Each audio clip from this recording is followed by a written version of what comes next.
Iret Huerta Milite Martinez, justement, s'exprime après ce discours de Créandum.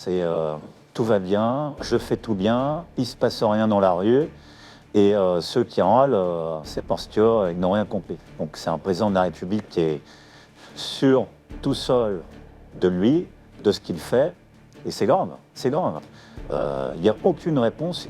On connaît une mobilisation, certains disent historique, depuis une trentaine d'années, et pour lui, il a fait un bilan très positif de tout ce qu'il a fait, donc c'est grave. J'insiste aussi sur le fait qu'il considère qu'il n'y a pas eu de proposition alternative, alors que la CGT, comme je suppose les autres organisations syndicales, ont fait des propositions alternatives, mais il ne considère que les propositions alternatives ne sont valables que si on est d'accord avec lui. Et puis alors, j'ai noté des aberrations, mais totales. Il a fait le constat que des minima de branche étaient en dessous du SMIC. Alors moi, excusez-moi, c'est lunaire. On a écrit au Premier ministre, alors je ne sais plus si c'était Castex, mais je pense que c'était lui. Donc ça fait un petit moment qu'il n'est plus là pour lui dire il faut une revalorisation automatique des minima de branche quand le SMIC augmente. Et lui nous dire c'est pas normal qu'il y ait autant de minima de branche qui augmentent. Il continue à faire l'amalgame évidemment entre impôts et cotisations et considère que cotisation patronale, ça n'est pas une question. Lui, il considère que pour financer la sécurité sociale et la retraite, il n'y a que les cotisations salariales. C'est pas comme ça qu'est construit le système. Alors soit il a une méconnaissance totale de notre système, et là c'est très grave, soit il se fout de notre gueule, pour être très clair. Et puis, alors j'entends tout ce qu'il a fait sur l'industrie. Enfin, franchement, j'aurais mieux qu'il cite des exemples. Oui, effectivement, il y a des projets, mais moi je peux lui citer la liste de toutes les entreprises industrielles qui ont fermé depuis qu'il est président de la République.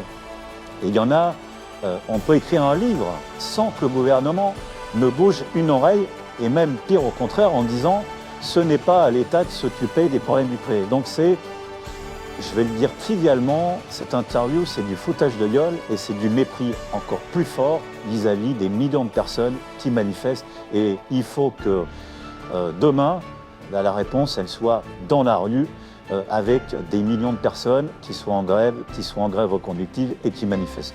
Sur les propositions, la contribution exceptionnelle pour les grandes entreprises, responsabiliser les allocataires du RSA, également travailler sur l'usure des carrières, qu'est-ce que vous avez à dire?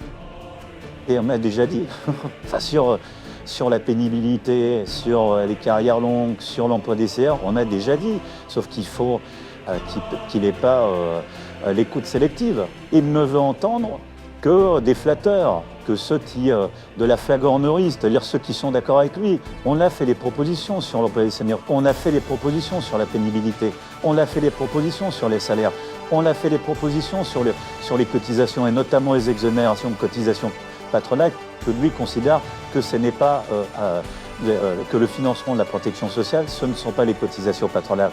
Et puis, tous les chantiers qu'il a mis en œuvre, et j'ai entendu qu'il voulait continuer à en faire, les conclusions, c'est toujours lui qui les fait. Et d'ailleurs, en général, il fait les conclusions avant que les réunions démarrent.